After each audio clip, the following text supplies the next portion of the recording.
Hello and welcome to my YouTube video. In this video I'm going to compare 4 different bind-offs for a twisted 1x1 rib, and I'm going to demonstrate 2 of them. Let's look at the first one. In this swatch I have used the standard long tail cast on, and then I worked a 1x1 twisted rib and I used the standard bind-off. And you can see that the bind-off, it looks okay, but it may not be what you want for your twisted rib edging. And you can see it sort of flares out.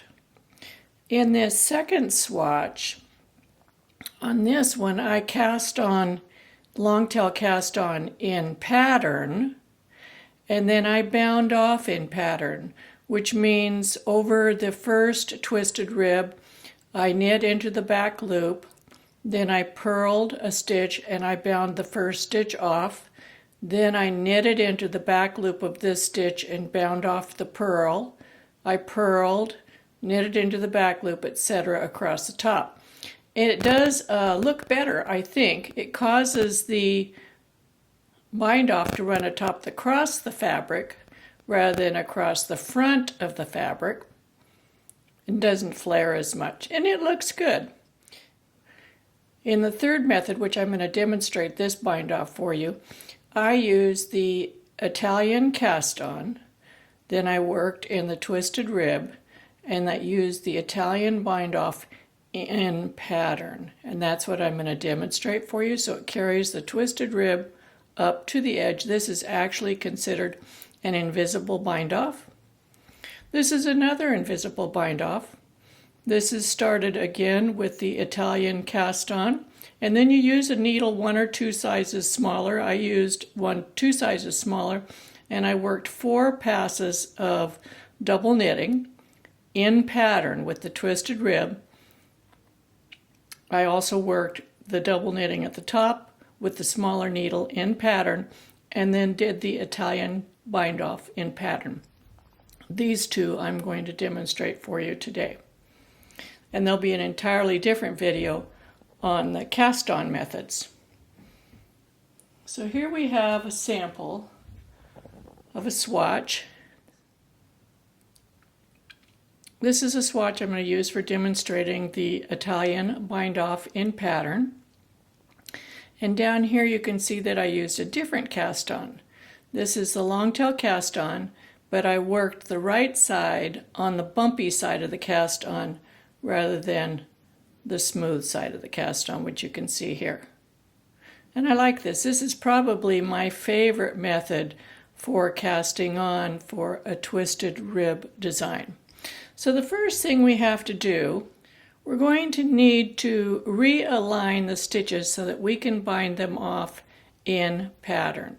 That means I need to have the knit stitches twisted. So I'm just going to slip them to the other end of the needle for a minute, and I'm going to work this stitch. I'm going to pull it off knitwise as if I'm knitting through the back loop, then plain for the purl,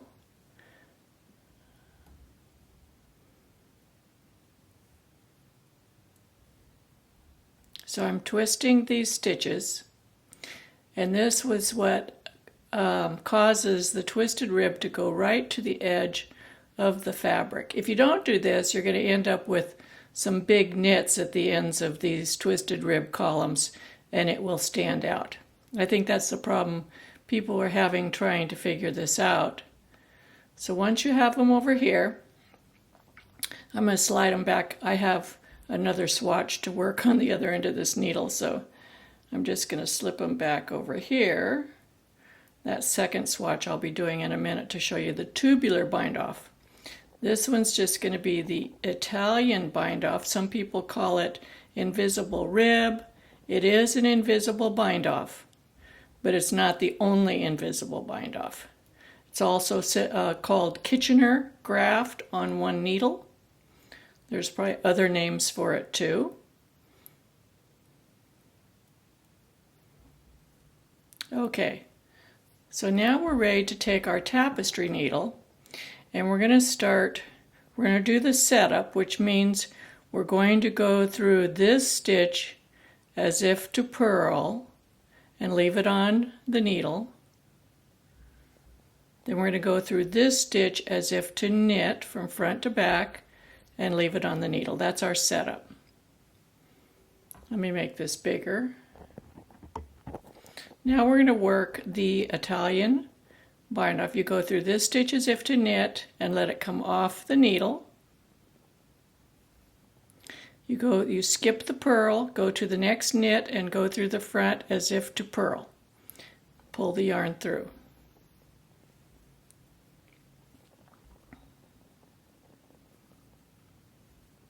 If you have a long stretch of working this, I tend to use different pieces of yarn. I splice them together because it will wear your yarn out if you go through a lot of stitches. Take the first stitch off as if to purl, come up between these two and go down in this stitch as if to knit.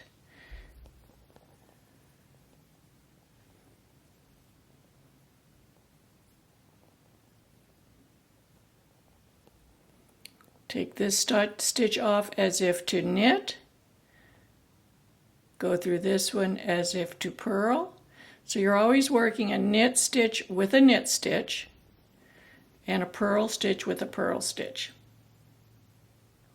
And if you're familiar with grafting or Kitchener graft, this is very similar. This is the purl, so it comes off purlwise. Then you go from behind the knit into the purl as if to knit.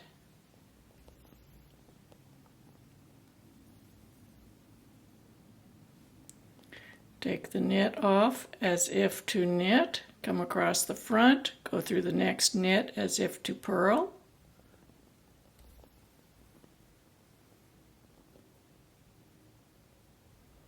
And you'll see sometimes you get this stitch will be more lopsided with more yarn over here. I just use my tapestry needle and even out the yarn there. This is a purl. Take it off as if to purl. Go behind the knit, come up between the knit and the purl, go down in this purl as if to knit. When I'm doing this, it's something that I like to do uninterrupted, because if you lose your place or make a mistake, you pretty much have to take it all out, which is not easy because you're sewing it in. It's not like just taking knit stitches out. And this loops down here. Even it up. I find it easier to even them up as I go. But if you lose your place, this is a purl, and try to take this out, it's a nightmare. So do this when you can sit by yourself uninterrupted, not even the TV on. I have to really be able to focus. This is a knit. Go through the next knit as if to purl.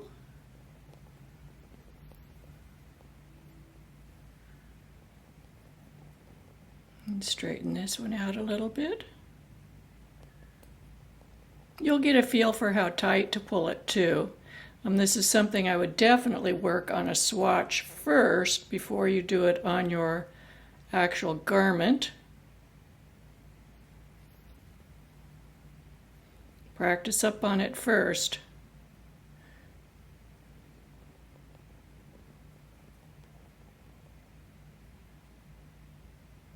Almost done.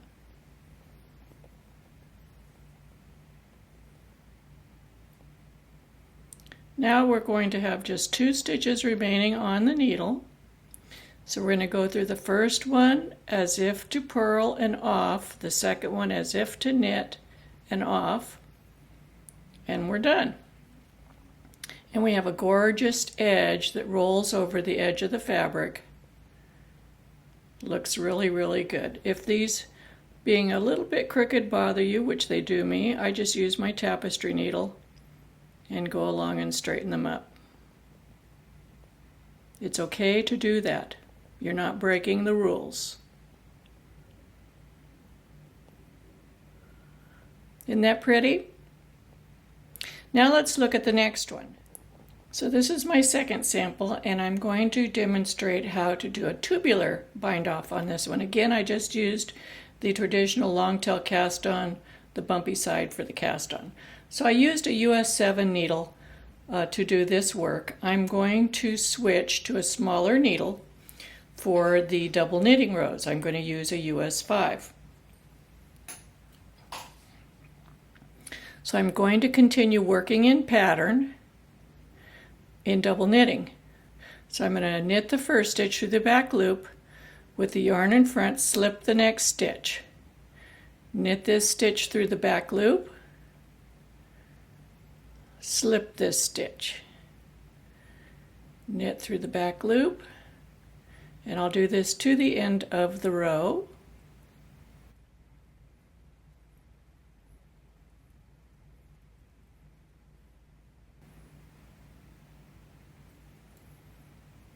Okay, then I'm going to turn my work. Now I'm going to work double knitting again,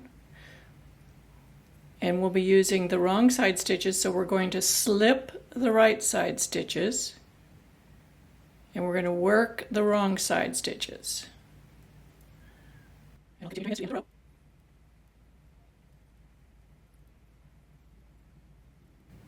And turn the work.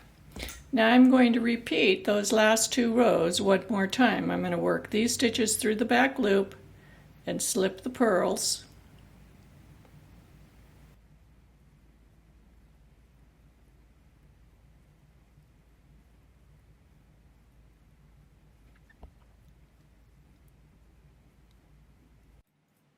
And the reason it's called tubular is because you're actually creating a tube of double knitting that you could put a piece of elastic or ribbon or a piece of yarn through if you wanted to, and that's why it's called tubular, because you're creating a tube. The bind off, the actual finished bind off, which we're going to do right now, is exactly the same as the Italian bind off. So I'm going to cut my yarn, leaving a strand about 12-15 inches long for this particular piece, and I'll thread it onto my tapestry needle, and then I'm going to repeat the Italian bind off so you can see it again. So remember, we're going to start by doing the setup. We're going to go through the first stitch as if to purl and leave it on the needle. We're going through the next stitch as if to knit and leave it on the needle. Now if you want to do this in a round, the setup's a little bit differently, and I do have a video on how to do standard ribbing tubular in the round, and you could use the same techniques. So again, I almost forgot. We need to switch the orientation of these stitches. Now that would have been a big boo-boo.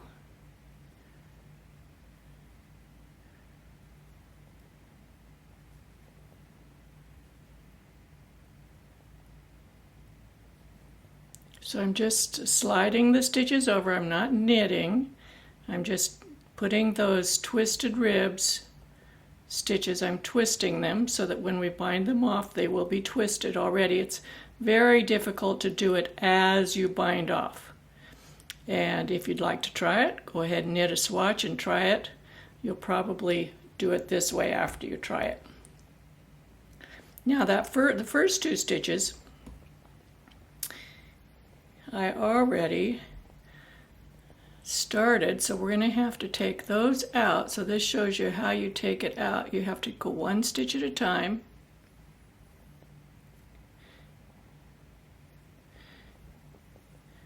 And then we're going to twist this stitch because it didn't get twisted. Okay, now we're going to be ready to start. So we're going to go through the first stitch as if to purl and pull the yarn through. The second stitch as if to knit and pull the yarn through. That's the setup. Now we're ready to go. Take this stitch off as if to knit, go through the next knit purlwise, Take the purl off as if to purl, and from the back, come around from the back, come in between the knit and the purl and go through that purl knitwise.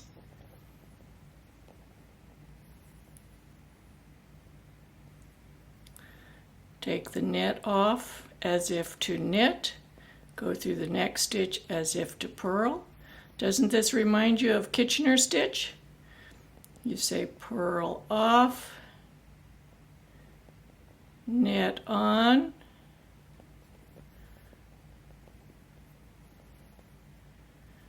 knit off, purl on, purl off, knit on, and stay tuned to the end because I'm going to show you the difference between the stretchiness of all four techniques, okay? We're almost there.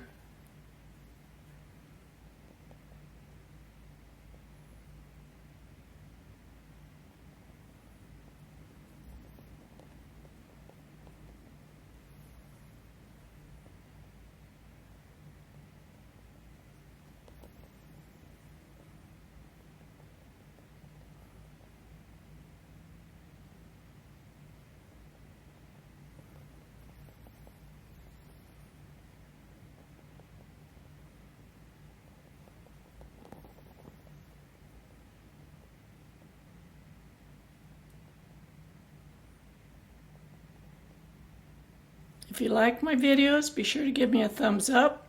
Subscribe to my YouTube channel if you haven't already. Share my videos with your friends. Okay, now we're finishing up, so we're going to go through as if to purl and off, go through as if to knit and off. That finishes it. So this is the tubular. And we can go back and straighten these stitches up if desired.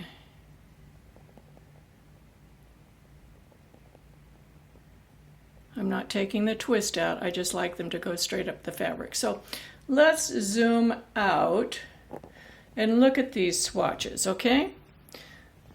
So we've got our four that we started with. So we have this one. Let's look at the stretchiness.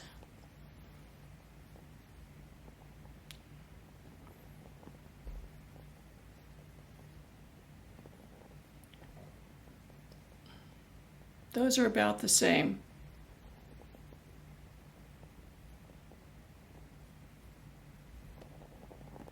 Those are the same. Then this is the non-tubular. This is just the Italian. I think it's stretchier than this. It is a lot stretchier. Very, very stretchy. It can tend to lose its shape. That's why people do the tubular rows. And you don't have to do all four of the tubular rows. If you want to just do two, you can. So here's the tubular, and you can see it doesn't have as much stretch. Here's the Italian by itself. Here's the tubular. Really restricts the stretch, but it maintains its shape really well. So there are times when you may want to use this. So there you go. That's my comparison. Keep your eyes out peeled for the one comparing the cast-ons, because that'll come up probably in a week or so. Happy knitting, and see you next time.